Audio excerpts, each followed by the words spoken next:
मेरी सरकार का लक्ष्य देश में 3 करोड़ लखपति दीदी बनाने का है। आज 1 करोड़ 15 लाख से भी अधिक लखपति दीदी एक गरिमामयी जीवन जी रहे हैं। इनमें से लगभग 50 लाख लखपति दीदी बीते 6 महीने में बनी हैं। ये महिलाएं एक उद्यमी के रूप में अपने परिवार के आय में योगदान दे रहे हैं। इंश्योरेंस फॉर ऑल की भावना के साथ कुछ महीने पूर्व ही बीमा सखी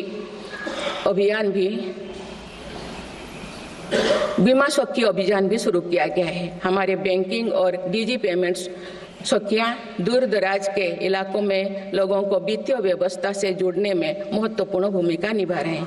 कृषि सखियां नेचुरल फार्मिंग के बढ़ावा दे रही हैं और पशु सखियां के माध्यम से हमारा पशुधन मजबूत हो रहे हैं।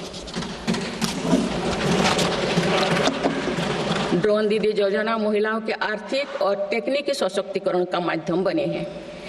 ये इस संसद के लिए गौरव का विषय है कि बड़ी संख्या में भारत की बेटियां लड़ाकू विमान उड़ा रही हैं, पुलिस में भर्ती हो रही हैं और कॉरपोरेट कंपनियों का नेतृत्व भी कर रहे हैं। मेरी सरकार के निर्णय के बाद बालिकाओं की भर्ती राष्ट्रीय मिलिट्री स्कूलों में प्रारंभ हो गई है। नेशनल डिफेंस एकेडमी में भी महिला कैडेट्स को भर्ती शुरू की गई है। हमारी बेटियां आज ओलंपिक में मेडल लाकर देश को भी गौरवान्वित कर रही हैं। मैं भारत की संसद के माध्यम से देश की नारी शक्ति को विशेष बधाई देती हूँ। माननीय सदस्यगण, पिछले 1 दशक में देश के हर बड़े प्रयास का दायित्व आगे बढ़कर भारत के युवाओं को उठाना पड़ा है। आज हमारा युवा स्टार्टअप स्पोर्ट्स से लेकर स्पेस तक हर फील्ड में देश का नाम रोशन कर रहे हैं। माय भारत पोर्टल के जरिए लाखों युवा राष्ट्र निर्माण के कार्य से जुड़ रहे हैं। पिछले 1 दशक में मेक इन इंडिया, आत्मनिर्भर Bharat, startup India, stand up India और डिजिटल इंडिया जैसी पहल ने युवाओं को रोजगार के अनेक अवसर प्रदान किए हैं।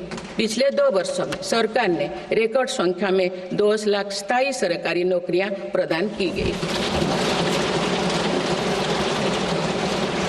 मेरी सरकार ने युवाओं के बेहतर कौशल और नए अवसरों के सृजन के लिए 2 लाख करोड़ रुपया का पैकेज स्वीकृत किया है।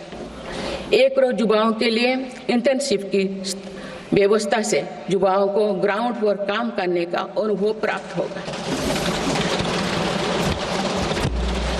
आज देश में 1.5 लाख से अधिक स्टार्टअप है जो इनोवेशन के स्तंभ के रूप में उभर रहे हैं। 1000 करोड़ रुपया की लागत से स्पेस सेक्टर में वेंचर कैपिटल फंड की शुरुआत की गई है। US world future skill index 2025 में भारत विश्व में दूसरे नंबर पर पहुंच गया है। यानी फ्यूचर ऑफ वर्क श्रेणी में एआई और डिजिटल टेक्नोलॉजी अपनाने में भारत दुनिया को रास्ता दिखा रहा है। ग्लोबल इनोवेशन इंडेक्स में भी भारत की रैंकिंग 76 से सुधरकर 39 हो गए हैं। माननीय सदस्यगण, मेरी सरकार राष्ट्रीय शिक्षा नीति के माध्यम से विद्यार्थियों के लिए आधुनिक शिक्षा व्यवस्था तैयार कर रही है। कोई भी शिक्षा से वंचित ना रहे, इसीलिए मातृभाषा में शिक्षा के अवसर दिए जा रहे हैं।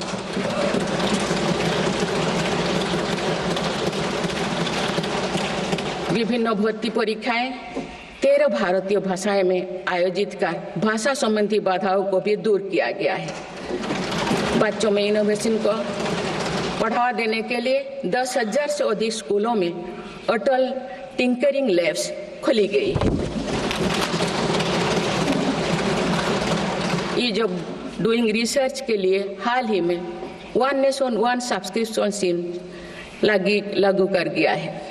इससे अंतर्राष्ट्रीय शोध की सामग्री निःशुल्क उपलब्ध हो सकेगी। पिछले 1 दशक में उच्च शिक्षण संस्थाओं की संख्या बढ़ी है।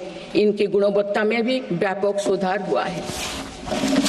यूएस विश्व यूनिवर्सिटी एशिया रैंकिंग में हमारे 163 विश्वविद्यालय शामिल हुई हैं। नालंदा विश्वविद्यालय के नए कैंपस का शुभारंभ कर शिक्षा में भारत का पुराना गौरव वापस लाया गया है। वो दिन भी दूर नहीं जो भारत में निर्मित गगनयान में एक भारतीय नागरिक अंतरिक्ष में जाएगा। कुछ दिन पहले स्पेस डॉकिंग में सफलता ने भारत के अपने स्पेस स्टेशन का मार्ग और आसान कर दिया गया। कुछ दिन पहले इसरो ने अपना 100वां लॉन्च करते हुए सैटेलाइट के सफलतापूर्वक स्थापित किए। मैं इस उपलब्धि के लिए भी इसरो को और सभी देशवासियों को बधाई देती हूँ।